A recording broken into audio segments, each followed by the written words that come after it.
Yes, hello everyone. So previously we have discussed experiment number 11 and now we will complete experiment number 12, that is the last experiment about binary search. So we are started our discussion, but it is not possible to conclude that. Okay, so we will cover up all these things now.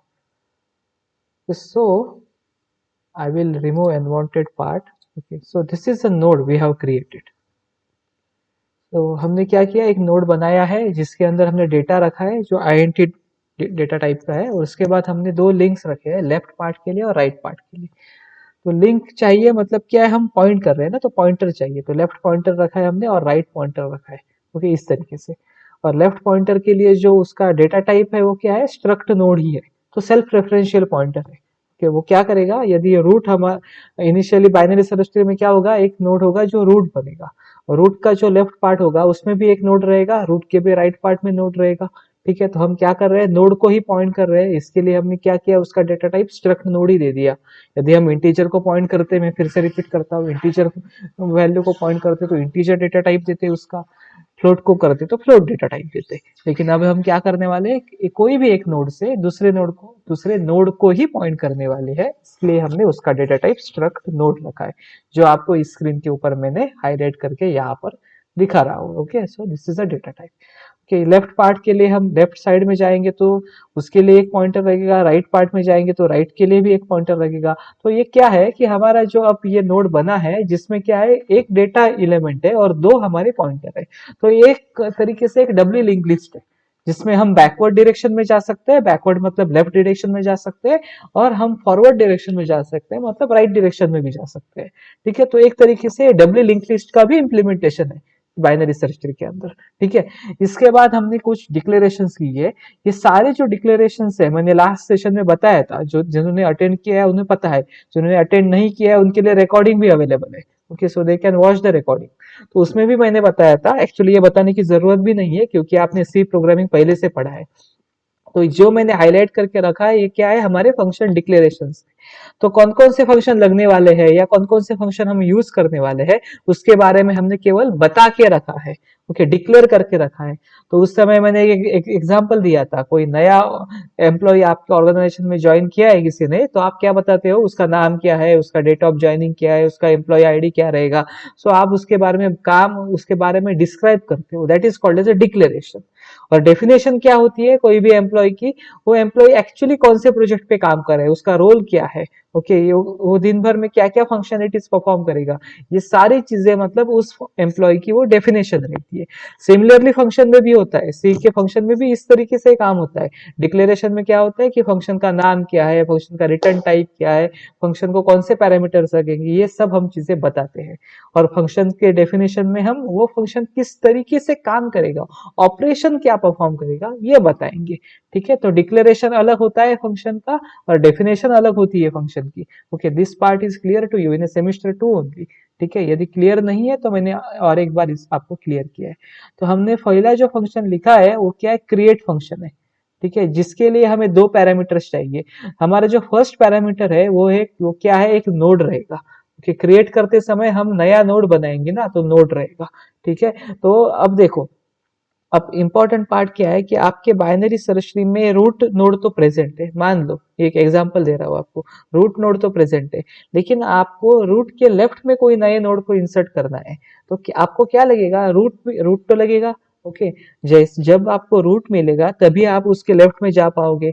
आपको मैंने जब binary search tree पढ़ाई थी तो उस समय भी मैंने बताया था कि कोई भी बाइनरी सर्च ट्री में और कोई भी ट्री में रूट बहुत इंपॉर्टेंट है, बहुत काम की चीज है। एक बार आपको रूट मिल गया तो रूट के सारे चाइल्ड के पास आप जा सकते हो। ओके, तो कोई भी ट्री को कौन रिप्रेजेंट करता है, रूट रिप्रेजेंट करता है। हमने देखा है ये प्रॉब्लम जब सॉल्व किए थे उस समय भी हमने देखा है, कोई भी ट्री को रिप्रेजेंट करना मतलब उसके रूट को रिप्रेजेंट करना।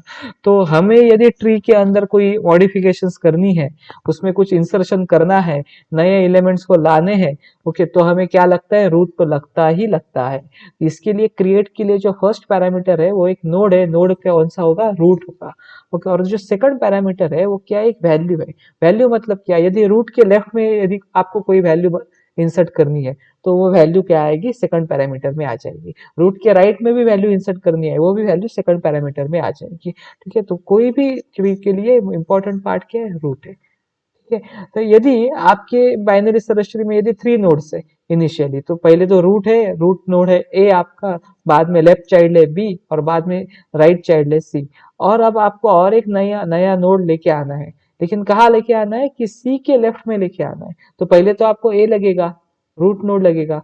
रूट के बाद आप क्या करोगे, किसके पास जाओगे, बी के पास जाओगे, लेफ्ट पार्ट के पास जाओगे। बी के पास जैसे ही जाओगे तो बी के लेफ्ट में आपको रखना है ना नया नोड, डी रखना है। तो बी के लेफ्ट में जाने के लिए आपको उसका लेफ्ट देखना पड़ेगा। तो इस तरीके से आपको डाउनवर्ड डायरेक्शन में जाना होगा, लेकिन स्टार्ट तो करना होगा रूट से। रूट से बाद में आप लेफ्ट पार्ट में जाओगे, फिर से उसके लेफ्ट पार्ट में जाओगे, जो भी करना है, क्योंकि इस तरीके से आप ट्री में क्या करोगे, अंदर अंदर क्या करोगे, अंदर अंदर जाओगे। ओके, अंदर अंदर इंसर्ट हो जाओगे। ठीक है, तो हमेशा इंपॉर्टेंट पार्ट क्या है, कोई भी ट्री में रूट इंपॉर्टेंट है। सो क्रिएट के लिए दो पैरामीटर्स है, एक तो नोड है जो जनरली रूट नोड रहता है, और रूट से हमें बाकी भी नोड्स मिल जाएंगे। और दूसरा पैरामीटर होता है वैल्यू, जो नए नोड को इंसर्ट करना है उसकी वैल्यू। ठीक है, और ये जो क्रिएट फंक्शन है ये क्या करता है, ये क्रिएट फंक्शन हमें ओके नोड ही क्या करता है, रिटर्न करवा के देता है। मतलब क्या हो रहा है देखो। ठीक है, तो इनिशियली आपके बाइनरी सर्च ट्री में 3 नोड्स थे, लेट अस सपोज। ओके, आपका रूट नोड था 15। ओके, आपका लेफ्ट नोड था आपका लेट अस सपोज 12, जो रूट से लेस है। बाइनरी सर्च ट्री बोलता है कि लेफ्ट पार्ट में जो भी नोड रहेगा वो रूट से छोटा रहेगा। तो लेफ्ट में क्या था, 12 था, और राइट में क्या था, लेट अस सपोज 20 था। ओके, तो रूट से बड़ा था। तो आपके बाइनरी सर्च ट्री में 12 15 था रूट में, उसके लेफ्ट में था 12 और राइट में था 20। अब आपको नया एलिमेंट इस बाइनरी सर्च ट्री में लेके आना है। लेट अस सपोज आपने नए एलिमेंट 8 को लेके आए आप, तो पहले तो क्या करोगे, रूट से कंपेयर करोगे। रूट से ये छोटा है तो रूट के लेफ्ट में जाओगे, तो रूट के लेफ्ट में 12 है, तो 12 के पास जाके फिर से पूछोगे 12 से ये छोटा है या बड़ा है, तो 12 से भी छोटा है, तो 12 के फिर से लेफ्ट में जाओगे और वहां पर इंसर्ट कर दोगे। तो आपके नए बाइनरी ट्री में, बाइनरी सर्च ट्री में क्या होगा, पहले तो रूट में 15 होगा, उसके लेफ्ट में 12 होगा, 12 के लेफ्ट में 8 होगा, और 15 का जो है रूट नोड है उसके राइट में क्या आएगा, 20 आएगा। इस तरीके से आपकी बाइनरी सर्च ट्री मॉडिफाई हो जाएगी। तो जैसे ही आपकी बाइनरी सर्च ट्री मॉडिफाई हुई, कैसे मॉडिफाई हुई, नया एलिमेंट आया ना, इसकी वजह से मॉडिफाई हुई। जैसे ही वो मॉडिफाई हुई, तो ये मॉडिफाई होने के बाद जो नया रूट होगा, रूट तो वही रहने वाला है अभी। ओके, जो नया ट्री बनेगा वो नया ट्री आपको फिर से रिटर्न करना होगा। अब ट्री को रिटर्न करना मतलब क्या, ओके, बाइनरी सर्च ट्री में ट्री को रिटर्न करना मतलब क्या, ट्री को रिटर्न करना मतलब लॉजिकली चारों नोड्स को रिटर्न करना। इनिशियली ट्री में 3 ही नोड थे, अब आपने क्या किया, चौथा नोड उसमें इंसर्ट कर लिया, तो अब ट्री में 4 नोड बन गए। अब ट्री को रिटर्न करना, मुझे ट्री जो मैंने मॉडिफाई की है उसके फिर से बताना है लोगों को कि ये मेरी नई बाइनरी सर्च ट्री है। तो ट्री को रिटर्न करना, फिर से देना, आउटपुट करना, इसका मतलब क्या है, ट्री के रूट को ही रिटर्न करना। ट्री के रूट को यदि आपने रिटर्न करवा दिया तो क्या हो जाएगा, ओके, ये पूरी ट्री आपको मिल जाएगी, क्योंकि आपको पता है, रूट पता है, तो ये सारी चीजें आपको मिल जाती है। ओके, दैट लॉजिक और that intelligence is with you. Okay, as a programmer intelligence आपके पास है। इसके लिए क्रिएट फंक्शन का जो रिटर्न टाइप है वो क्या है, एक नोड है। ओके, आप देखोगे यहाँ पर, ओके, तो पता चलेगा क्रिएट फंक्शन का जो रिटर्न टाइप है वॉइड नहीं है, आईएनटी नहीं है, क्या है, मैं हाईलाइट कर रहा हूँ। ओके, एक स्ट्रक्चर डेटा टाइप का स्ट्रक्चर्ड नोड है। ओके, मतलब एक रूट को रिटर्न करना है ना, तो रूट कैसे बना है, रूट तो बना है नोड से। ओके, स्ट्रक्चर का यूज करके जो मैंने नोड बनाया था, हमने बनाया था, उससे रूट बना है, तो उसी को रिटर्न करना होगा। और केवल उसी को रिटर्न करना नहीं है, उसके एक्चुअली रूट को पॉइंट भी करना है, इसलिए हम पॉइंटर भी यूज कर रहे हैं। So I think now the return type of a create function is clear to you. This is very important. एक बार एक पता चला ना, ये चीजें पता चली तो बाद में बहुत इजी है। तो क्रिएट फंक्शन क्या रिटर्न कर रहा है, रूट रिटर्न कर रहा है। रूट कैसे बना है, नोड से बना है, इसलिए उसका डेटा टाइप क्या आएगा, स्ट्रक्ड नोड। और ये हमें पॉइंट भी करना है, इसके लिए वहां पर पॉइंटर भी अवेलेबल है। ठीक है, बाद में जो फंक्शन है वो है इन order, pre order, post order, ये सारी इजी है फंक्शन। इन ऑर्डर फंक्शन के लिए क्या लगेगा, अभी tree, binary search tree, BST तो आपने बना दी, लेकिन बीएसटी के ऊपर इन ऑर्डर ट्रैवर्सल करना है, क्या करना पड़ेगा आपको, कोई भी ट्रैवर्सल हो, इन ऑर्डर हो, प्री ऑर्डर हो या पोस्ट ऑर्डर हो, इंपॉर्टेंट क्या है, ट्री को आपको क्या चाहिए, ट्री को आपको क्या करना है, एक्सट्रैक्ट करके लेना है। ट्री आपके सामने चाहिए तो आप उसका इन order, pre order, post order कर सकते हो। लेकिन एज अ प्रोग्रामर ये आपको पता भी है कि पूरी ट्री सामने रहने की जरूरत नहीं है, आपको ट्री का रूट चाहिए। एक बार रूट मिल गया तो आपको पूरी ट्री आपको आपको क्या एक्सेसिबल है। ओके, रूट मिलना चाहिए आपको। जैसे कोई भी एक रूम है तो रूम की यदि लॉक मिल गया, आपको चाबी मिल गई, तो आप रूम को खोल सकते हो और रूम में जो भी सामान है उसे आप क्या कर सकते हो, आइडेंटिफाई कर सकते हो। वैसे ही है, कोई भी ट्री के लिए रूट हमारी चाबी होती है। तो रूट जैसे ही मिल गया, आप पूरे ट्री को इन ऑर्डर करोगे, उसका प्री ऑर्डर करोगे, उसका पोस्ट ऑर्डर करोगे, क्योंकि आपको पता है ना इन ऑर्डर मतलब क्या होता है, left child, root element and right child. Preorder मतलब left child right, sorry, preorder मतलब root element, left child, right child, and postorder मतलब left child, right child and root element. So आपको root मिलना चाहिए। एक बार root मिल गया, सारे तरह के ट्रैवर्सल कर पाओगे। That is very important. So tree मिलने की भी जरूरत नहीं है, रूट मिलने की जरूरत है। सो इन ऑर्डर के लिए पैरामीटर क्या है, फिर से नोड पैरामीटर है। अगेन वो उसने पॉइंट करना चाहिए रूट के पास, इसलिए उसको पॉइंटर में हमने रिप्रेजेंट किया है। तो struct node pointer. Similarly it is for pre order, similarly it is for post order. I think up to this part it is clear to you. Now we will go to the main function. ठीक है, main function के पास चले जाते हैं। मैं इसे हटा देता हूँ अनवांटेड चीजों को। ठीक है, जैसे मेन में जाएंगे तो हम पहले तो रूट क्रिएट करके ले रहे हैं। ठीक है, स्ट्रक्ट नोड डेटा टाइप का रूट है और उसने पॉइंट भी करना चाहिए। ओके, तो इनिशियली ये नल के पास पॉइंट करेगा। इनिशियली हमारी बीएसटी रेडी नहीं है, बीएसटी तो एम्प्टी है हमारी। तो रूट कहाँ पॉइंट कर रहा है अभी, रूट के, सॉरी, रूट कहाँ पॉइंट कर रहा है, नल के पास। जैसे हमने लास्ट टाइम बनाया था स्ट्रक्ट नोड स्टार हेड और उसको हमने नल किया था, वैसे यहाँ पर भी हम कर रहे हैं। ठीक है, वैसे हम यहाँ पर रूट बना रहे हैं, तो इनिशियली उसकी वैल्यू नल रख रहे हैं। ठीक है, तो यदि आपने नल नहीं भी दी तो भी ये नल होती ही है, तो डिफॉल्ट वैल्यू है उसकी। ठीक है, तो इसके बाद हम क्या वेरिएबल डिक्लेयर कर रहे हैं, बाद में देखेंगे उसका यूज क्या है। अब डू लूप में जाते हैं, वहां पर enter data for a node.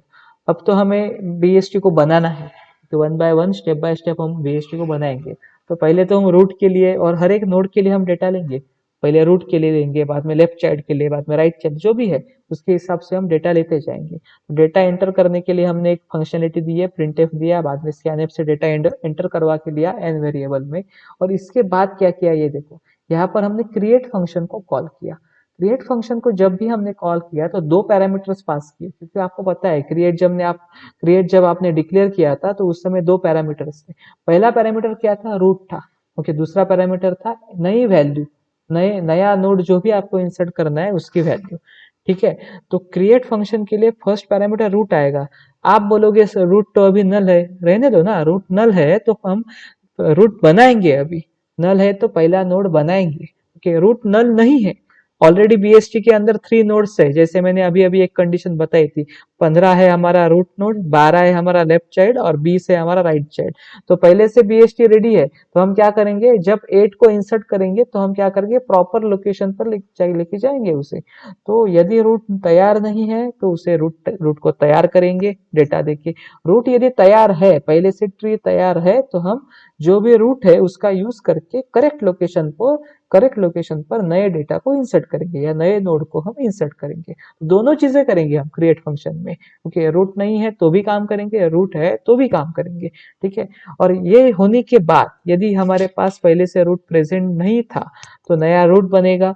ठीक है, और हम क्या करेंगे, उस रूट को रिटर्न करेंगे। इसलिए क्रिएट फंक्शन रूट को ही रिटर्न करता है। फिर से जैसे ही क्रिएट फंक्शन ने रूट को रिटर्न किया तो नई ट्री आपको मिल गई, क्योंकि ट्री मतलब हमारा रूट है, चाबी है उसकी, लॉकर की चाबी है एक तरीके से।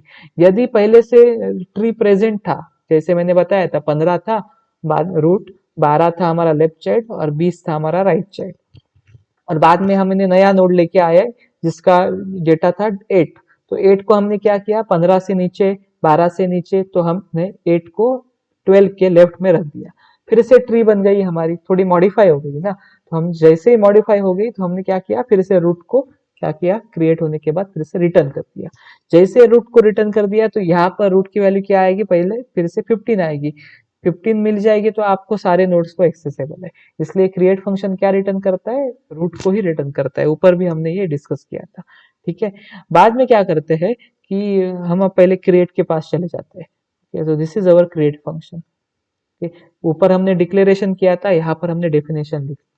ठीक है, तो इसके लिए रिटर्न टाइप हमारा स्ट्रक्ट नोड स्टार है, और इसके लिए पैरामीटर भी, इसमें पहला पैरामीटर रूट के लिए है, दूसरा पैरामीटर नई वैल्यू जो आएगी हम पास करेंगे एन की, उसके लिए है। If root equal to null, root यदि नल है तो मतलब ट्री प्रेजेंट ही नहीं है, ट्री प्रेजेंट नहीं है इसके लिए रूट नल है, तो हम क्या करेंगे, ट्री को बनाएंगे, ट्री को बनाएंगे इनडायरेक्टली हम रूट को बनाएंगे। ठीक है, तो हम क्या करेंगे, रूट के लिए अलोकेशन करेंगे मेमोरी का। अब देखो रूट कैसे बना है, नोड डेटा टाइप से बना है, और नोड कैसे बना है, तीन चीजों से बना है। नोड में तीन चीजें हैं, ओके, एक तो डेटा है, बाद में दो पॉइंटर है, लेफ्ट वाला भी है और राइट वाला भी है। तो इंटीजर वेरिएबल है ना डेटा, तो उसके लिए कितने बाइट्स लगेंगे पता होगा, ओके, लेकिन जो लेफ्ट पॉइंटर है और राइट पॉइंटर है उसके लिए कितने बाइट्स लगेंगे ये तो पता नहीं होगा हमें, क्योंकि ये जो लेफ्ट एंड राइट पॉइंटर जो है वो इंटीजर पॉइंटर नहीं है या फ्लोट पॉइंटर नहीं है, ये कौन से पॉइंटर है, नोड डेटा टाइप के ही पॉइंटर है। तो उसके लिए कितने बाइट्स मेमोरी सिस्टम यूज करती है तो पता नहीं होता है, तो उसके लिए कितनी मेमोरी चाहिए वो कहाँ से मिलेगी, हमें साइज ऑफ से मिलेगी। तो हम क्या करेंगे, साइज ऑफ फंक्शन देंगे। जिन्होंने नहीं देखा है last session, okay, online session, वो देख लीजिएगा, वहां पर मैंने साइज ऑफ को एक्सप्लेन भी किया है। तो साइज ऑफ क्या करता है, साइज ऑफ जो भी डेटा टाइप दिया जाता है उसकी साइज निकालता है। साइज ऑफ आईएनटी दिया तो आईएनटी की साइज निकालता है, फ्लोट दिया तो फ्लोट की साइज निकालता है, साइज ऑफ स्ट्रक्ट नोड दिया तो स्ट्रक्ट नोड की साइज निकालता है। जितनी भी बाइट्स लगी 20 बाइट्स 25 बाइट्स वो क्या होगी, मिल जाएगी। और मेलॉक क्या करेगा, उतनी बाइट्स को अलोकेट कर देगा, मेमोरी अलोकेशन है उसका फुल फॉर्म। तो मेलॉक उतनी बाइट्स की मेमोरी अलोकेट कर देगा। जैसे ही मेमोरी अलोकेट कर देगा वो क्या आएगी, बाइट्स फॉर्मेट में आएगी। ओके, वो हमें क्या करना पड़ेगा, रूट को देना होगा। तो रूट कैसे है, स्ट्रक्ट नोड डेटा टाइप का है रूट हमारा, तो ये क्या होगा, टाइप मिसमैच होगा। तो टाइप मिसमैच को दूर करने के लिए यहाँ पर उन्होंने क्या किया, टाइप कास्टिंग हमने करी है। टाइप कास्टिंग करके हमने क्या किया है कि जो भी बाइट्स की मेमोरी आएगी वो क्या पर जाएगी, रूट के पास चली जाएगी। मतलब अब रूट के पास पावर आ गई। रूट के पास कौन सी पावर आ गई और कौन सी कैपेबिलिटी आ गई, रूट के पास ये कैपेबिलिटी आ गई कि रूट अब डेटा भी रख सकता है, लेफ्ट पॉइंटर भी रख सकता है, सो लेफ्ट पॉइंटर भी रख सकता है और राइट पॉइंटर भी रख सकता है। So in this way okay we have given a power to the root. Last time हमने हेड को दी थी पावर, राइट ना, ओके, इस समय हम क्या किसे, और पीटीआर को दी थी लास्ट टाइम हमने पावर, वैसे हम यहाँ पर किसे दे रहे हैं, रूट को पावर दे रहे हैं। ठीक है, जैसे आपने पावर दे दी तो रूट में तो डेटा तो आ गया, तो ये फर्स्ट नोड है ना हमारा, क्योंकि ट्री में और नोड्स नहीं है, रूट ही है, एक ही नोड है, तो रूट में तो डेटा आ जाएगा इजीली। तो हमने कैसे किया है, रूट का डेटा किसे, रूट का डेटा जो है वो क्या है, एन है, root is pointing to data. ठीक है, तो ये पॉइंटर है एक तरीके का रूट, तो root is pointing to data, तो डेटा में क्या आएगा, वैल्यू एन आएगा, जो भी यूजर ने दी है वो वैल्यू रख दी। लेकिन रूट का जो लेफ्ट है और रूट का जो राइट है उसे भी हमें लिखना पड़ेगा। इनिशियली यदि एक ही नोड है, पहले तो ट्री नहीं था इसलिए रूट भी नल था, जैसे हमारा रूट बना तो ट्री एग्जिस्ट हो गई, लेकिन ट्री में केवल एक ही नोड है तो उस नोड का लेफ्ट पॉइंटर और राइट पॉइंटर नल होगा, किसी को पॉइंट नहीं कर रहा है ये, इसलिए नल को पॉइंट कर रहा है केवल, क्योंकि एक ही नोड अवेलेबल है। तो रूट का left, root points to left is equal to root points to right equal to null. ये स्टेटमेंट देख लो, this should be understood by, left और राइट क्या किया, नल कर दिया। ओके, जैसे ये हुआ तो हमारा रूट क्या हो गया, बन गया, अभी रूट बन गया और हमारी ट्री भी बन गई जिसमें केवल एक ही नोड अवेलेबल है, वो रूट नोड है। तो हम क्या करेंगे, रिटर्न रूट करेंगे, और हमेशा हम रूट को ही रिटर्न करेंगे। ओके, पहले यदि 3 नोड्स रहेंगे रूट ट्री में और नया नोड भी ऐड कर दिया तो 4 नोड हो जाएंगे, लेकिन हम रिटर्न किसे करेंगे, रूट को ही करेंगे, क्योंकि रूट को रिटर्न करते हैं तो रूट से पूरी ट्री को हम क्या कर सकते हैं, एक्सेस कर पाते हैं। ठीक है, तो यदि रूट नल नहीं है, क्रिएट में है ना हम, रूट यदि नल नहीं है तो एल्स पार्ट में जाएंगे। ओके, तो हमारी मैंने जो बताई थी वो केस है। ओके, तो पहले तो क्या है, रूट में 15 है वैल्यू, कि उसके लेफ्ट में 12 है और उसके राइट में 20 है।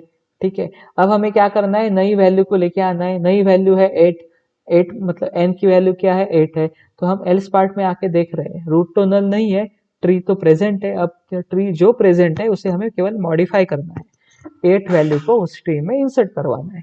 तो हम क्या कर रहे हैं, 8 is less than root, root का डेटा 8 यदि रूट के डेटा से लेस है, छोटा है, तो हम क्या करेंगे, ओके, 8 को उसके लेफ्ट में लेके जाएंगे।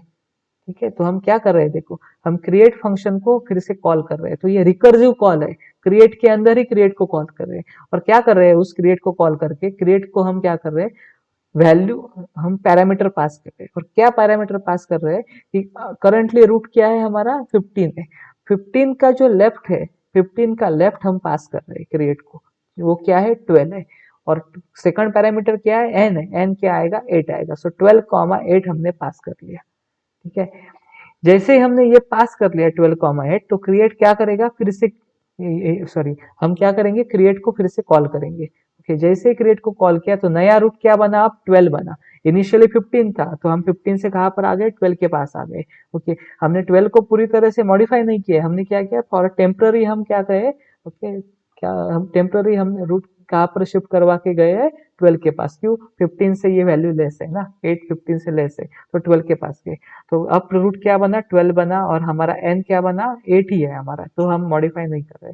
फिर से हम कंडीशन चेक कर रहे हैं, रूट इक्वल टू नल, नहीं रूट तो नल नहीं है, रूट नल नहीं है, तो हम क्या करेंगे, फिर से एल्स में जाएंगे और फिर से पूछेंगे n is less than root का डेटा।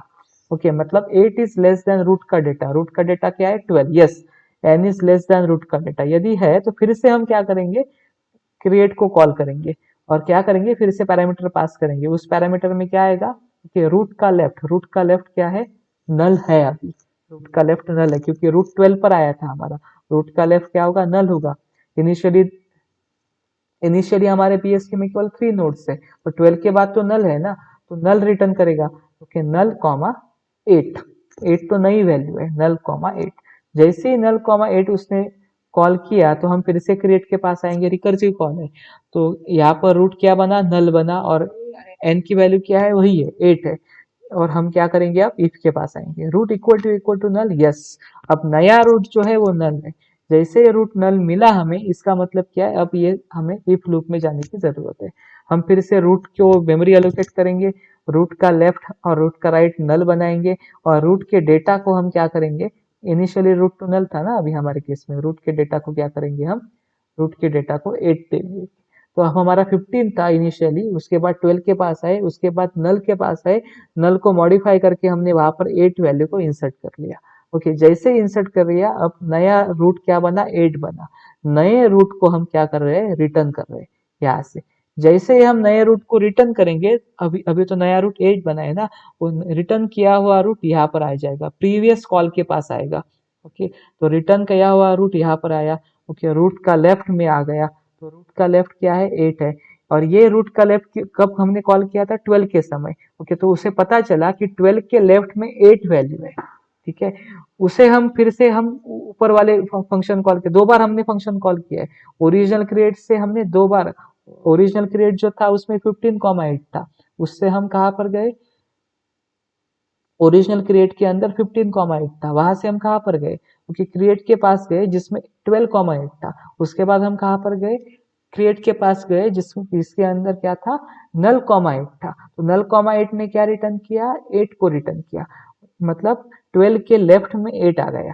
ओके, अब क्या करेगा, 12 भी रिटर्न हो जाएगा 15 के पास, तो 15 को पता चलेगा 15 के लेफ्ट में क्या है, 12 है, और 12 के लेफ्ट में क्या है, 8 है। तो हमारी पूरी लिंक एस्टेब्लिश हो गई।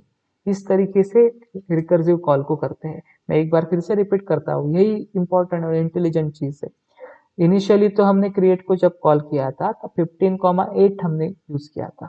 15,8 से हम कहाँ पर गए, ओके लेफ्ट में गए, तो 12,8 के पास गए, तो फिर से हमने क्रिएट को कॉल किया, उस समय हमने 12,8 से कॉल किया। 12,8 से हम कहाँ पर गए, 12,8 से हम गए नल कॉमा 8 के पास, क्योंकि 12 के नीचे कुछ नहीं था, तो नल कॉमा 8 के पास गए। नल कॉमा 8 से हमने क्या किया, 8 को वहां पर एस्टेब्लिश कर दिया। ओके, नल की जगह पर 8 को एस्टेब्लिश किया, और 8 को एस्टेब्लिश करने के बाद हम क्या किए, रिटर्न कर दिया हमने। ओके, रिटर्न कर दिया, तो हमें हमारे 12 को पता चला कि 12 के लेफ्ट में अब नया नोड आ चुका है जिसकी वैल्यू 8 है। ओके, और जैसे ये पता चला तो 12 ने ये इंफॉर्मेशन ऊपर पास ऑन कर दी, किसके पास, 15,8 के पास, मतलब 15 के पास पास कर दी। 8 जो है, कॉमा 8 जो बोल रहा हूँ, तो ये नए नोड की वैल्यू है, अब वो इंपॉर्टेंट नहीं है, वो ऊपर पास कर ली। तो 15 को पता चला कि 15 के लेफ्ट में 12 है, और 12 को पता है कि 12 के लेफ्ट में अब 8 नया नोड आ चुका है। तो अब 15 उसके लेफ्ट में 12, उसके लेफ्ट में 8, इस तरीके से हायरार्की बन गई। और 15 के राइट में 20 पहले से ही है। ओके, जो जो तो ये करने के बाद ओके हम क्या करेंगे, रूट को क्या करेंगे, रिटर्न कर देंगे, रूट को रिटर्न करेंगे। तो जैसे रूट को रिटर्न करेंगे तो फिर से 15 ही रिटर्न होगा, लेकिन 15 के लेफ्ट में 12, उसके लेफ्ट 12 के लेफ्ट में 8 एस्टेब्लिश हो जाएगा। इस तरीके से पूरी ट्री बन जाएगी। ठीक है। अब आप सोचोगे सर यदि यदि n की वैल्यू रूट के डेटा से ज्यादा है तो मतलब हमारा नया जो एलिमेंट है वो 8 नहीं है, हमारा नया एलिमेंट है वो 35 है। तो 35 तो 15 से ज्यादा है। यदि यदि वैल्यू ज्यादा है मतलब n is greater than root का data, n is not less than root का डेटा, तो इफ तो हम एग्जीक्यूट नहीं करेंगे, तो हम एल्स में आएंगे। तो एल्स इफ में लिखा है कि n is greater than root के डेटा से। तो 35 ओके 35 इज ग्रेटर देन 15। तो 35 यदि 15 से ग्रेटर है तो हम क्या करेंगे, 15 के राइट में जाएंगे, फिर से क्रिएट को कॉल करेंगे। तो 15 के राइट में गए मतलब कहाँ पर गए, 20 के पास गए। ओके 20 के पास गए कि फिर से ये क्या करेंगे हम कि क्रिएट को कॉल करेंगे। जैसे ही क्रिएट को कॉल करेंगे ये नल नहीं, रूट तो नल नहीं होगा, रूट 20 बन जाएगा। ओके तो हम एल्स में आएंगे, एल्स में आएंगे तो फिर से ये कंडीशन आ जाएगी 35 इज ग्रेटर देन रूट का डेटा, रूट का डेटा 20 है, तो 35 इज ग्रेटर देन 20। ओके जैसे ही फिर से ग्रेटर है तो हम फिर से क्रिएट के पास जाएंगे। ओके क्रिएट के पास जाएंगे तो हम क्या करेगा, 20 का राइट करंटली नल है तो नल रिटर्न होगा। तो नल कॉमा एन आएगा। ठीक है, नल कॉमा एन क्या है, 35 है। तो 35 क्या करेगा, 35 हमारे 20 के पास 20 के राइट को एड अप हो जाएगा। तो 20 के राइट में 35 आ गया। तो 20 ने ये इन्फॉर्मेशन ऊपर पास ऑन कर ली किसके पास, 15 के पास। तो 15 को पता चला कि 15 के राइट में 20 है और 20 के राइट में हमारा क्या है, 35 है। इस तरीके से पूरी बीएसटी बन गई, हमारी बाइनरी सर्च ट्री बन गई। और एक बात बन गई तो हम क्या करेंगे, रूट को रिटर्न कर देंगे। ठीक है, ये एल्स की जरूरत भी नहीं, वी विल अवॉइड इट। जो प्लेट गेट के बारे में अभी आपको सोचने की जरूरत नहीं कि that part is not important. ठीक है, तो इस तरीके से जो भी होगा ओके आइदर वो लेफ्ट पार्ट में एडअप हो जाएगा और वो राइट पार्ट में एडअप हो जाएगा। पूरा एडअप होने के बाद हम क्या करेंगे, रूट को रिटर्न करवा देंगे। कि I think this is clear to you.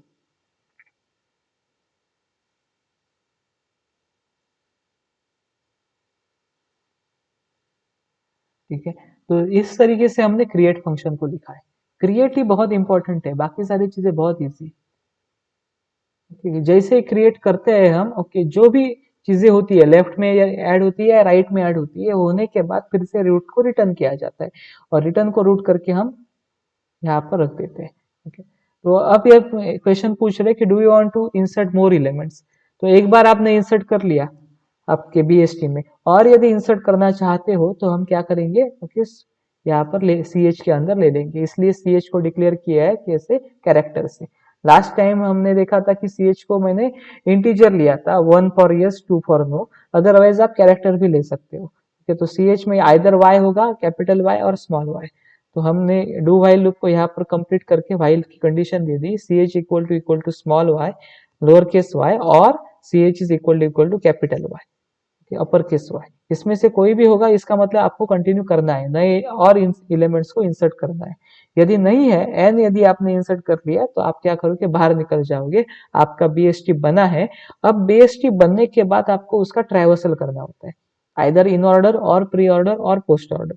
यदि आपको इन ऑर्डर देखना है तो इन ऑर्डर ट्रैवर्सल मैंने मैसेज दिया है यहाँ पर, और इन ऑर्डर ब्रैकेट में रूट। अब इन ऑर्डर ब्रैकेट में रूट क्यों दिया है हमने, पैरामीटर रूट क्यों पास किया है, क्योंकि आपको ट्रैवर्सल करना है ट्री के ऊपर। तो ट्री यदि पता करने की जरूरत होगी आपको, ट्री यदि देखना है तो आपको क्या देखना होता है, रूट देखना होता है। रूट मिल गया तो आप पूरी ट्री को देख सकते हो, इसलिए हम पैरामीटर क्या पास करते हैं, फिर से रूट पास करते हैं। प्री ऑर्डर भी करना है तो भी रूट पास करते हैं, पोस्ट ऑर्डर करना है तो भी रूट पास करते हैं। ठीक है, तो अब इन ऑर्डर में क्या करते हैं, लॉजिक अब उसके हिसाब से हम लिखेंगे। इन ऑर्डर में हम क्या करते हैं कि इन ऑर्डर में हम लेफ्ट पार्ट देखते हैं, बाद में हम रूट देखते हैं, और बाद में हम उसका क्या राइट पार्ट देखते हैं। ठीक है, तो हम क्या करेंगे, जैसे इन ऑर्डर के अंदर जाएंगे तो हम क्या करेंगे, पहले चेक करेंगे कि हमारा रूट नल है क्या। रूट नल है मतलब ट्री प्रेजेंट ही नहीं है, ट्री प्रेजेंट नहीं है तो उसका ट्रैवर्सल नहीं कर सकते। ओके, बेसिक चीज है ये। ठीक है, यदि ट्री प्रेजेंट है मतलब रूट नल नहीं है, इसलिए कंडीशन दी है if root is not equal to null. Root null नहीं है तो हम क्या करेंगे, उसका इन ऑर्डर ट्रैवर्सल करेंगे। तो कैसे कर रहे हैं देखो, कि यदि रूट नल नहीं है, यदि 15 है हमारा रूट, ठीक है, और उसके लेफ्ट में 12 है, उसके लेफ्ट में 8 है, और 15 के राइट में 20 है, 20 के राइट में 35 है। अभी अभी देखा हमने, इस तरीके से हमने, हमारी बीएसटी है। तो पहले तो हम रूट के पास गए, रूट हमारा क्या था, 15 था, 15 is not equal to null. तो हमने क्या किया, इन ऑर्डर ऑफ रूट का लेफ्ट हमने क्या किया, वहां से हमने 15 के लेफ्ट को क्या किया, पास किया इन ऑर्डर फंक्शन के पास। तो 15 का लेफ्ट क्या है, 15 का लेफ्ट है 12। हम क्या करते हैं, हम इन ऑर्डर में करते क्या है, 15 के पास गए तो इन ऑर्डर क्या बताता है हमें, पहले लेफ्ट देखो उसका। तो 15 के लेफ्ट के पास गए, ठीक है, तो 15 के लेफ्ट क्या है, 12 है। फिर से इन ऑर्डर को कॉल किया, तो हम क्या करेंगे, अब 12 को देखेंगे, 12 के लेफ्ट में देखेंगे, 12 के लेफ्ट में कुछ है, यस 12 के लेफ्ट में 8 है, ठीक है। 8 8 मिल गया आपको, तो फिर से आप ऊपर जाओगे, इन ऑर्डर को कॉल करोगे और पूछोगे कि 8 के लेफ्ट में कुछ है क्या, 8 के लेफ्ट में नल है, तो और कुछ नहीं होगा। 8 के लेफ्ट में जैसे ही नल आएगा तो क्या करेंगे, हम प्रिंट कर देंगे प्रिंट एफ स्टेटमेंट से, ठीक है। जब भी नल आता है तो हम प्रिंट एफ से उसे क्या कर देते हैं, वैल्यू को प्रिंट कर देते हैं। ओके, तो अब 8 के ऊपर आएंगे, 8 के ऊपर आएंगे तो 12 के पास आएंगे। ओके, 12 को पता चलाएगी, 12 को पता चलेगा कि चला है कि उसका लेफ्ट तो प्रिंट हो चुका है। ओके, तो लेफ्ट प्रिंट हुआ है, तो इन ऑर्डर में क्या करते हैं, हम उसके रूट को प्रिंट करते हैं। उसके रूट को प्रिंट करना है तो हमें 12 को प्रिंट करना होगा, बाद में हम क्या करेंगे, उसके राइट को कॉल क्या करेंगे, प्रिंट करेंगे। इसलिए देखो, अब इंपॉर्टेंट क्या है यहाँ पर, इतना ही समझना है आपको। कोई भी नोड हो इन ऑर्डर ट्राइवर्सल में, कोई भी नोड है, ओके, रूट नोड है या उसका मिडल नोड है, कोई भी नोड है इन ऑर्डर के अंदर, तो उसमें क्या करना होता है, सीक्वेंस क्या होता है, पहले तो लेफ्ट देखो, बाद में रूट को देखो, बाद में क्या करो, और लेफ्ट देखो, बाद में उस वर्टेक्स को देखो, और बाद में राइट को देखो। रूट के बदले में वर्टेक्स यूज करता हूँ, बट उस नोड को देखो। तो कोई भी नोड हो तो उस नोड के लिए क्या मायने रखता है, क्या चीज मायने रखती है, तो उस नोड के लिए उसका लेफ्ट पहले देखना है, उसके बाद उस नोड के वैल्यू को देखना है, और उसके बाद उस नोड के राइट वैल्यू को देखना है। कुछ लोग नोड को वर्टेक्स भी बोलते हैं, इसलिए वर्टेक्स के लेफ्ट वैल्यू को देखना है, बाद में वर्टेक्स को देखना है, बाद में उस वर्टेक्स के राइट वैल्यू को देखना है। इसी सीक्वेंस को लिखना है आपको, वर्टेक्स के लेफ्ट वैल्यू को देखना है। तो हम क्या करेंगे, इन ऑर्डर फंक्शन को कॉल करेंगे, पहले हम इन ऑर्डर कॉल करेंगे और उसमें रूट का लेफ्ट पास कर देंगे, मतलब उस नोड का लेफ्ट पास कर देंगे। ये बाद में हमें क्या करना है, उस डेटा को देखना है, उसी नोड की, उसी वर्टेक्स के डेटा को देखना है, मतलब उस रूट के डेटा को लिखना है, तो रूट के डेटा को हम प्रिंट कर देंगे।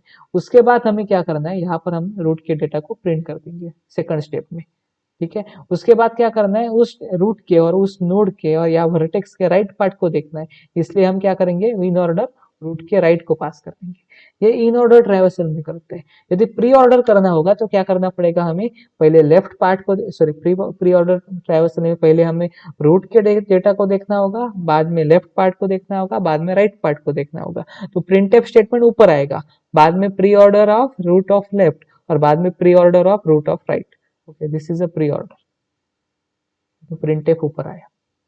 तो ये यदि आपको जो पता चला है, तो पोस्ट ऑर्डर आप इजीली लिख पाओगे, उसका कोड इजीली लिख पाओगे। पोस्ट ऑर्डर में क्या करना होता है, पहले लेफ्ट पार्ट, बाद में राइट पार्ट, बाद में रूट। तो हम पहले क्या करेंगे, पोस्ट ऑर्डर ऑफ रूट का लेफ्ट, बाद में पोस्ट ऑर्डर ऑफ रूट का राइट, और बाद में प्रिंटफ लिखेंगे, तो लास्ट में आएगा printf. Okay, in this way we can perform in order, pre order as well as post order. So it is very easy. जो आप करते हो न्यूमेरिकल सॉल्व करने के लिए, वही आपको यहाँ पर करना है, और रिकर्सिवली हमें कॉल कर रहे हैं फंक्शन को, तो अपने आप ये काम करेगा। आपको कुछ करने की जरूरत नहीं है, आपको केवल करेक्ट सीक्वेंस में देना है। तो इन ऑर्डर में लेफ्ट को पहले दे, इन ऑर्डर का लेफ्ट का इन ऑर्डर करना है, बाद में डेटा को प्रिंट करना है, बाद में राइट का इन ऑर्डर करना है। प्री ऑर्डर के समय हम क्या करेंगे, पहले डेटा को प्रिंट करेंगे, बाद में लेफ्ट का प्री ऑर्डर करेंगे, और बाद में राइट का प्री ऑर्डर करेंगे। और पोस्ट ऑर्डर के समय हम क्या करेंगे, लेफ्ट का पोस्ट ऑर्डर करेंगे, बाद में राइट का पोस्ट ऑर्डर करेंगे, और बाद में डेटा को प्रिंट करेंगे। उसी सीक्वेंस में ये स्टेटमेंट रहने चाहिए। तो प्रिंटफ कहाँ लिखना है, ये बहुत इंपॉर्टेंट है।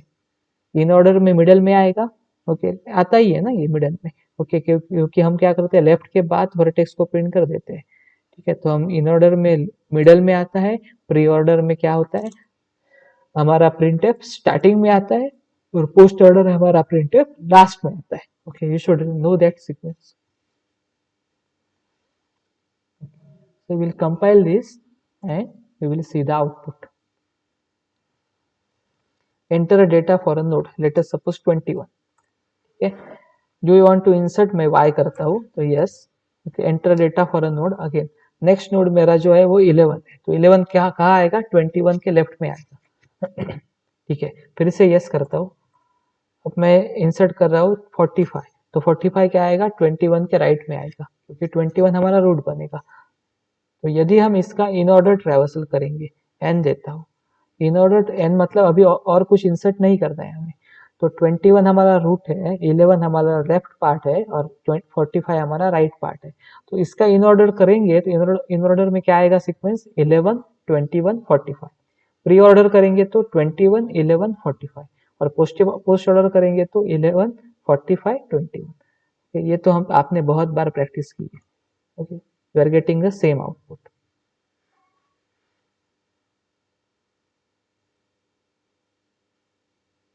ओके, तो इन ऑर्डर का आउटपुट ये है आपका।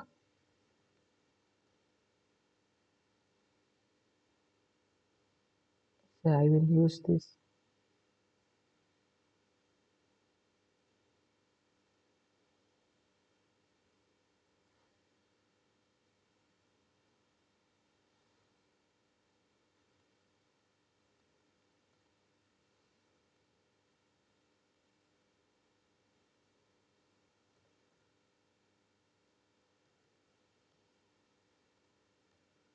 Okay, this is way. तो इन ऑर्डर ट्रेवर्सल का आउटपुट 11 21 45 है, बराबर है। प्री ऑर्डर ट्रेवर्सल का आउटपुट नीचे है, सेकंड लाइन पर है, उसमें क्या है, 21 11 45 है प्री ऑर्डर में, क्योंकि रूट क्या है, 21 है, ओके, तो पहले दिखाई देगी। और पोस्ट ऑर्डर का आउटपुट है लास्ट लाइन में, ओके, जहां पर 11 45 20। ठीक है, केवल ये नीचे नहीं आया है, उसके नीचे आके दिखाना चाहिए था। ओके, वो हम एडजस्ट कर सकते हैं, आउटपुट दिखाते समय की बात है। Otherwise you are getting the correct output of in order, pre order as well as post order.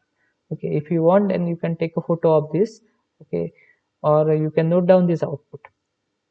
इस तरीके से हम इजीली बीएसटी कर सकते हैं, क्रिएट भी कर सकते हैं और ट्रैवर्सल भी कर सकते हैं। तो उन्होंने जो बताया है वहां पर उन्होंने स्पेसिफिकली इन ऑर्डर बताया था, लेकिन हमने सारे ट्रैवर्सल एक साथ किए। Okay, so it is applicable for all type of traversal. ठीक है, so in this way, okay, we have covered experiment number 12 also, that is the last experiment, and it is comparatively difficult। okay, I will share this code, okay, on your Google Classroom platform। okay, thanks for watching this session।